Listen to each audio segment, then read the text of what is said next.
हमें जो आज़ादी मिली है वो ना तो गांधी जी के आंदोलन से मिली है ना मोदी जी की वजह से मिली है। हमें जो आज़ादी मिली है वो बाबा साहब अम्बेडकर के संविधान की वजह से मिली है। उस संविधान की वजह से आज आप हमारा इंटरव्यू कर रही है और हम बोल रहे हैं, नहीं तो ये शायद ना आपको आज़ादी होती ना हमको आज़ादी होती।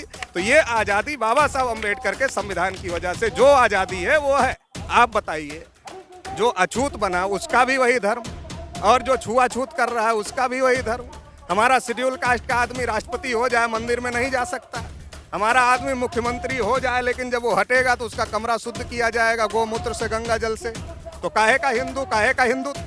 वो 4 जगह हार गए तो थोड़े से कम किए, तो इसलिए ज़्यादा हराओ। उत्तर प्रदेश से हराओ, फिर देश भर से हराओ तो ज़्यादा कम हो जाएंगे। तो वो तो हराने के ऊपर है ना। एक तो योगी से ही लोग परेशान हैं उत्तर प्रदेश के। उत्तराखंड से आके यहाँ जमा गए। अरे उत्तराखंड के हैं तो उधर ही रहना चाहिए था, मगर इधर आ गए तो इधर आके जमा गए। तो एक तो योगी से परेशान है और योगी से ज़्यादा अभी योगी के साढ़ों से परेशान है। एक तो खेत खा रहे हैं और रोड पे एक्सीडेंट कर रहे हैं। नमस्कार, बहुजन टीवी देख रहे हैं आप और मैं हूं आपके साथ पूजा। इस वक्त हम मौजूद हैं इटावा में और यहां से दूसरी महा रैली का आयोजन किया गया है वामन मेश्राम की तरफ से, जो बहुजन मुक्ति पार्टी को यहां से कहां तक ले जाने वाले हैं उत्तर प्रदेश की राजनीति में वो तय करने में बहुत अहम भूमिका निभाएगा। इस वक्त हमारे साथ चौधरी विकास पटेल जी मौजूद हैं, जो ओबीसी महासभा के राष्ट्रीय अध्यक्ष हैं, राष्ट्रीय पिछड़ा वर्ग मोर्चा के राष्ट्रीय अध्यक्ष। तो सर, सबसे पहले तो आपसे ये जानना चाहेंगे कि जिस तरीके की महारैली, विशाल रैलियों का आयोजन हो रहा है, सारी पार्टियां इसमें लगी हुई हैं। वामन मेश्राम की जो रैली है उसमें भी हम देख रहे हैं कि लोगों की भीड़ काफी तादाद में आ रही है। कितनी उम्मीदें हैं?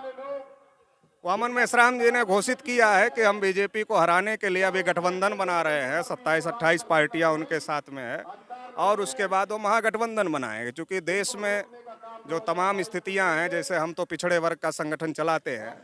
आज़ादी के 74 साल में देश में जानवरों की गिनती हुई मगर हमारी गिनती नहीं हुई।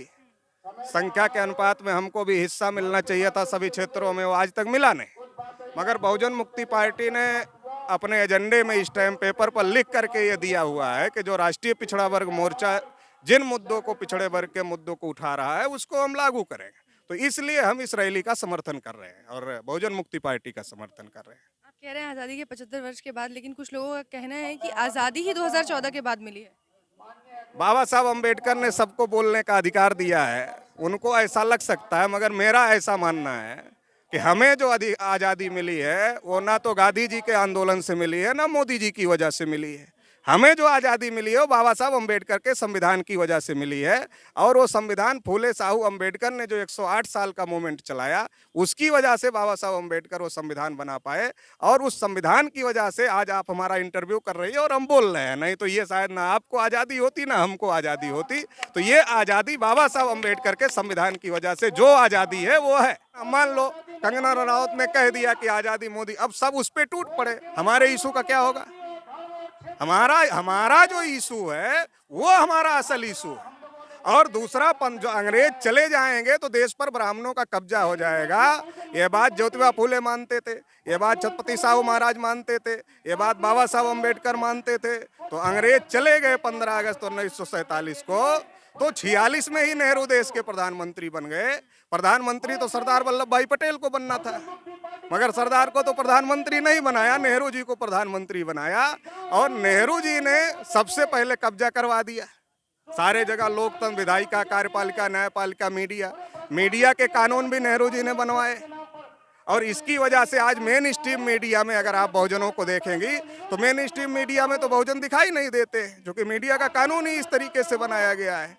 तो ये तो अंग्रेज नाम के विदेशी चले गए और ब्राह्मण नाम के विदेशी देश के हुक्मरान बन गए। लेकिन अभी जो सत्ता में है, जो प्रधानमंत्री, जो आज हम लोग बोल रहे हैं, जो आज हम लोग सुन रहे हैं, ये बाबा साहब अम्बेडकर के संविधान ने जो आज़ादी दिया। और उनको भी संविधान में आने नहीं दे रहे थे, संविधान सभा में उनको हराया।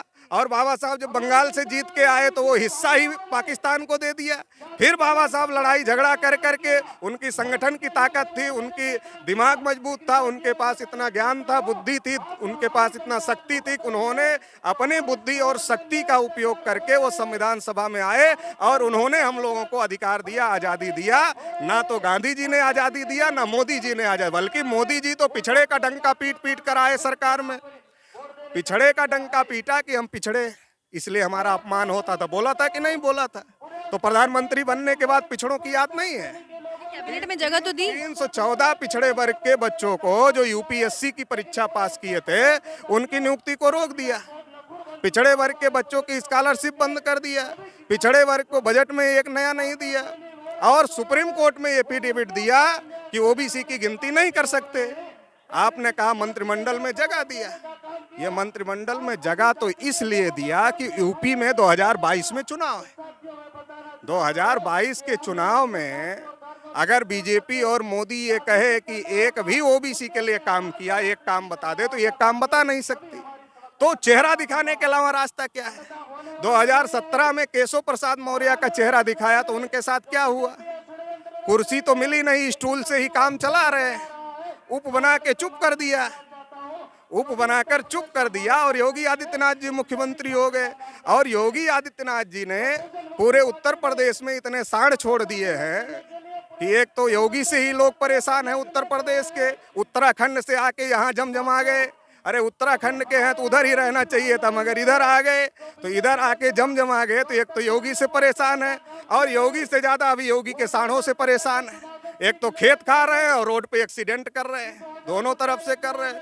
फिर पिछड़े वर्ग के लोगों के फर्जी एनकाउंटर हो रहे हैं, पिछड़े वर्ग के लोगों की हत्याएं हो रही है, शेड्यूल कास्ट के लोगों की हो रही है, महिलाओं के ऊपर अन्याय अत्याचार हो रहा है, कर्मचारियों का उत्पीड़न हो रहा है, पुलिस का अन्याय अत्याचार बढ़ गया। विकास जी, आपने मान लिया ना कि योगी जी आके जम गए हैं। अभी जो 69,000 जो भर्ती हुई, 69,000 भर्ती शिक्षक भर्ती में राष्ट्रीय पिछड़ा वर्ग आयोग ने मान लिया घोटाला हुआ।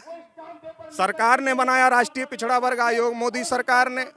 तो मोदी सरकार ने जब बनाया राष्ट्रीय पिछड़ा वर्ग आयोग तो उसकी बात मोदी सरकार और योगी सरकार क्यों नहीं मान रही है? तो ये जो मुखौटा दिखाने का काम है अभी ये लोग समझ रहे हैं। मोदी का मुखौटा दिखा के वोट लिया, केशव मौर्य का मुखौटा दिखा के वोट लिया, अभी ये 27 इनको भी मुखौटा दिखा के वोट लेने की तैयारी है। तो अभी ये मुखौटे की राजनीति लोग समझ रहे हैं। तो अभी इस बार ये मुखौटे के झंझट में लोग फंसने वाले नहीं हैं। जिन मुद्दों की आप बात कर रहे हैं कि जिन मुद्दों को छुपाया जा रहा है या दबाने की कोशिश की जा रही है, लेकिन मुद्दे तो वही रहेंगे ना जो सरकार लेके आती है, जो चाहती है। सरकार मुद्दे थोड़े तय करती है, सब मुद्दे तो जनता के हैं ना। तो उल्टा हो रहा है। मुद्दे तो लोगों के हैं ना, ये तो आप लोगों को देखना है। एक सरकार है और एक आप उनकी मीडिया को कहते हैं, मेन स्ट्रीम मीडिया को आप लोग या बहुत सारे लोग कहते हैं गोदी मीडिया है। आप उसको गोदी मीडिया कहो, मीडी मीडिया कहो, जो भी कहना कहो। मेरा ये कहना है कि वो जो गोदी मोदी जो भी मीडिया है वो तो नॉन इशूज को इशूज को नॉन इशूज में बदलने में लगी हुई है। तो हमारी जो बहुजन मीडिया है हमको अपनी पूरी ताकत के साथ में अपने इशूज को इशूज बनाने के काम पे लगना चाहिए। हमारे जो संगठन है, हमारी जो मीडिया है, हमको अपने काम पर लगना चाहिए। लड़ाई तो है ना, आखिरकार जो लोग अन्याय अत्याचार कर रहे हैं उनके खिलाफ लड़ना होगा। सबसे बड़ा इशू इस वक्त था महंगाई। थोड़े से वेट कम कर दिए, उसके बाद उसके लिए thank you Modi ji, thank you Modi ji हो रहे हैं। नहीं तो 2-4 जगह हार गए तो थोड़े से कम किए, तो इसलिए ज्यादा हराओ। उत्तर प्रदेश से हराओ, फिर देश भर से हराओ तो ज्यादा कम हो जाएंगे। तो वो तो हराने के ऊपर है ना, हराने पर कम किए। अगर 2-4 जगह हराया जनता ने तो थोड़ा कम किए, अगर ज्यादा हरा देंगे तो ज्यादा कम हो जाएगा। तो जनता का तो फायदा है ना हराने में, जिताने में फायदा नहीं है, हराने में फायदा है। बीजेपी की जड़ें आप खुद भी कह रहे हैं कि योगी जी आके जम गए हैं, उनकी जड़ें मजबूत है उत्तर प्रदेश में। योगी जी आके उत्तराखंड से इधर मठ पे कब्जा कर लिए और मठ से फिर केशव मौर्य के नाम पर वोट मांगा। योगी जी ने तो वोट मांगा नहीं, बीजेपी ने केशव प्रसाद मौर्य के नाम पर वोट मांगा और फिर जबरदस्ती से योगी जी को बिठा दिया गया। तो तब से तो जनता को मौका नहीं मिला ना, अभी 22 में मौका है ना। तो अभी इधर से उत्तराखंड भेजने की तैयारी उत्तर प्रदेश के लोगों ने कर लिया है। इधर से उत्तर प्रदेश की आबादी 22 करोड़ है, 22-23 करोड़ लोग उत्तर प्रदेश में रहते हैं। बीजेपी वालों को लगता है कि उत्तर प्रदेश में कोई भी एक भी योग्य आदमी नहीं है जो उत्तर प्रदेश का मुख्यमंत्री बन सके। तो इसलिए अभी उत्तर प्रदेश के लोगों ने भी तय कर लिया है, जब तुम हमको योग्य नहीं मानते तो हम तुमको योग्य काहे के लिए मानेंगे। तुम हमको योग्य नहीं मान रहे हो तो हम तुमको भी योग्य नहीं मानते हैं। इसलिए उत्तराखंड भेजने की तैयारी कर लिया है उत्तर प्रदेश की जनता ने। मुद्दा इस वक्त अभी हावी है कि हिंदू और हिंदुत्व, कितना फर्क है इसमें?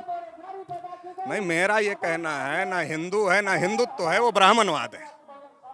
आप बताइए, जो अछूत बना उसका भी वही धर्म, और जो छुआछूत कर रहा है उसका भी वही धर्म। हमारा शेड्यूल कास्ट का आदमी राष्ट्रपति हो जाए मंदिर में नहीं जा सकता, हमारा आदमी मुख्यमंत्री हो जाए लेकिन जब वो हटेगा तो उसका कमरा शुद्ध किया जाएगा गोमूत्र से, गंगा जल से। तो काहे का हिंदू, काहे का हिंदुत्व? ये ब्राह्मणवाद है, और ब्राह्मणवाद का मतलब है ब्राह्मणों का वर्चस्व और ब्राह्मणों के नीचे सारे के सारे गुलाम। तो ये ब्राह्मणवाद है, ये हिंदुत्व हिंदुत्व नहीं है, ये बेवकूफ बनाने का कार्यक्रम है कि तुम भी हिंदू हम भी हिंदू। कब? वोट लेने के समय तुम भी हिंदू हम भी हिंदू, मुसलमान से लड़ना है तो तुम भी हिंदू हम भी हिंदू, लेकिन जब हमारे अधिकार की बात आती है तब हम हिंदू थोड़े ही है।